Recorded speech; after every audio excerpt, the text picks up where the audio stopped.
show on this. You know, brother Donnie, what's good, fam? Yeah, bro, you was there for that. Yeah, man, like the stuff that Myron and Fresh tell you, bro, they're not making it up. They're not exaggerating it. This is what goes on. You know what I mean? Like, yeah, we were there. We saw it. You know what I mean? It is what it is. And what Myron is saying makes sense. You see the women on the panel. These are strong black women. These are sisters. They are listening. They are listening. They're taking it all in, bro. They're listening. And it's not just on this platform, but, you know, YouTube channels all over the globe, bro. This is the conversation. A really good YouTube channel to check out for this kind of conversation, Stay Slick with Kit. That's over in UK. I'm going to be breaking down some of his shows as well, but Stay Slick with Kit. Y'all need to check him out because he's sitting there one-on-one having these very same conversations in the same room with a woman. And bro, what he's doing is brilliant. And I just hit him up the other day. And I was telling him how I was like, hey man, keep leading from the front, keep doing what you're doing. You're making a difference. Because there's the Myron Gaines approach when he's just coming at you with the tomahawk out and just, you know, taking heads. And then you have that approach that Kit's doing. He's just kind of he's sitting back. You know, the man's in entertainment. I believe Kit's an actor. He's successful, right? He's a handsome dude, tall, doing his thing, well-spoken, well-mannered, easygoing. So he's able to talk to women. And then instead of, like, he doesn't have to agree. So many times when dudes are out here in the trenches and they're talking to women, they want to agree with everything the women say. Why? Because they think this is an opportunity for them to get, you know, to holler at them. This is their game. I'm just going to agree with everything she says, and then maybe, just maybe, you know what I mean, she'll let me drink her bathwater. Whereas the top tier dudes are going to tell you the truth. The thing is how they going to tell it to you. Like, you be like Myron and just in your face, you know, like hit you with a ton of bricks, tell you the truth with it. Or like Kit, just kind of slide it in there. Keep it 100, keep it cool, keep you talking. Right. And then other dudes, the top tier dudes, are like, man, I ain't going to get into this. I don't even want to talk about this because I'm just trying to smash. So if a dude's going to tell you, the top tier guys, if they're going to tell you, you know what I mean, ladies, you should really listen. The bottom 80 dudes, man, they going, whatever you say. Whatever you say, you're right. Yeah. Toxic masculinity. Yeah. You're right. Red pill bad. Blue pill good. Yeah. Can I cash app you a whole bunch of money? Nah. That needs to go away. Brother Mandrell's in the building. What's good, fam? Yep, Kit is dope. If y'all haven't checked him out, man, please check him out. Stay Slick with Kit. I'm going to link one of his videos in here in the chat before this is over. But you see how Myron hit him with the shock value. Why would I talk to a black woman? She's crashy, blah, blah, blah, all this stuff. But then he's like, look, I'm just playing. Let me get into it for real. And then he slid into it for real. Like, this is what it is. Right? Talking about the obesity problem, you know, like the weight problem. That's a thing. That's a thing. Being crash, that's a thing. Being alpha, that's a thing. Right? I think a lot of women out there are tired of being an alpha. I think a lot of women are tired of carrying all that weight. I think they want to be able to set those burdens down or hand those burdens off to a man that they respect and they love and build something. I think they want to do that, but it's so hard to do. It's so hard to do. So let's continue. Insane double standard where they'll sit there and say, you need to expect me the way that accept me the way that I come. But women never accept us the way that we come. We have to self-improve. Why don't they have to self-improve? So when they say dumb shit like that, saying, oh, you can't handle a black woman, or why don't you date them? What that really means is, why are you not dealing with the stereotypical, loud, obnoxious, crass, rude black woman? And I'm saying no, because I don't want to date myself. So if I've dated black women before that are polite, feminine, not fat, respectful, speak proper English, you know, they say ask instead of acts, like all these things. And that's what I like. So if I'm going to be around that, great. I don't really care about skin color like that.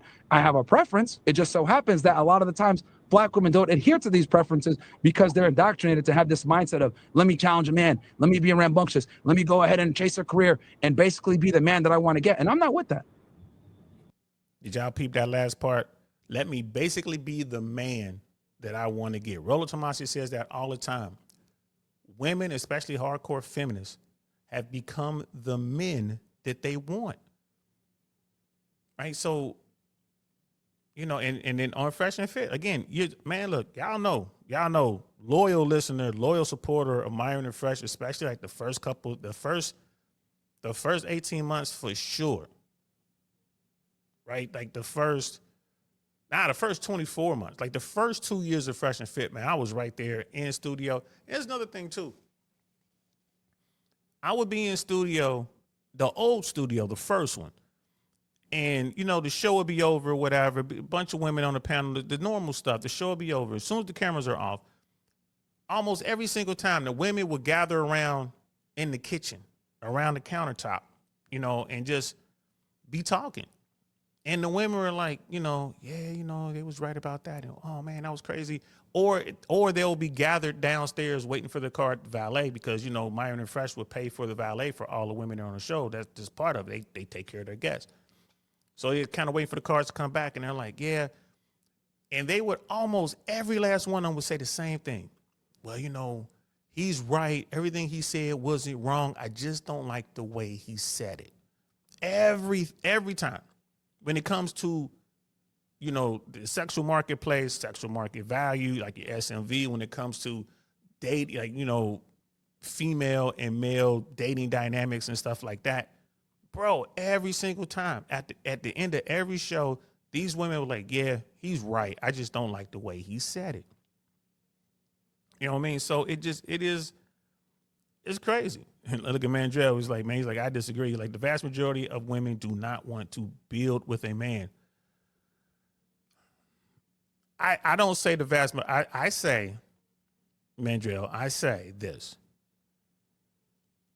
If I had to make up some numbers, I would say 45 to 50% of women do want to build with men. They do. Right? So I'll say, let's say 45%. Right? And that other 55% are caught up with the feminist ideals and all that kind of stuff, and they don't know how to build with a man. Those are the ones that want to get to the finish line and wait for the dude to cross the finish line and smash the winner type women. Those women, they don't want to struggle. I could struggle by myself, those women. But I would say 45 to 50% of women do build with men. Now, if we look at the marriage, divorce rates and all that kind of stuff, people like, but look at the divorce rates and this and that. I'm like, still, I think the divorce is something different. But I think that women do want to build, they do. I'll tell you this for sure. Women do want to follow people. I see it every day in this daggone garage, right? When you have like a woman who can't figure out how to start the car that she just rented or can't figure out how to get the car in gear. And it's not their fault because a lot of these manufacturers, man, are over engineering the hell out of these vehicles, man. It's just stupid. Chrysler, just stupid. Buick, it's just stupid. Ford, you know what I mean? Volvo, oh my God, Volvo. Like, it's just stupid. Volkswagen, like the way that they're doing it. But every single time a woman has a question with how to get the car in gear or something about that vehicle, something mechanical, right? And she's walking around. Remember, I told y'all there are more women at the workplace where I am than there are men. So she's looking around. She'll see two women over there, but she'll keep looking until she sees a guy, and then she'll wave the guy over or walk over to the guy and get the guy to come over to show her how to work the car. Right? So, Mandrell, man, there are more women out there who are doing things right than there are women doing it wrong, in my opinion, bro. Like, that's why I keep telling that it's not all women. Now, I could be wrong. Mandrell saying that women don't want to. I don't know, bro.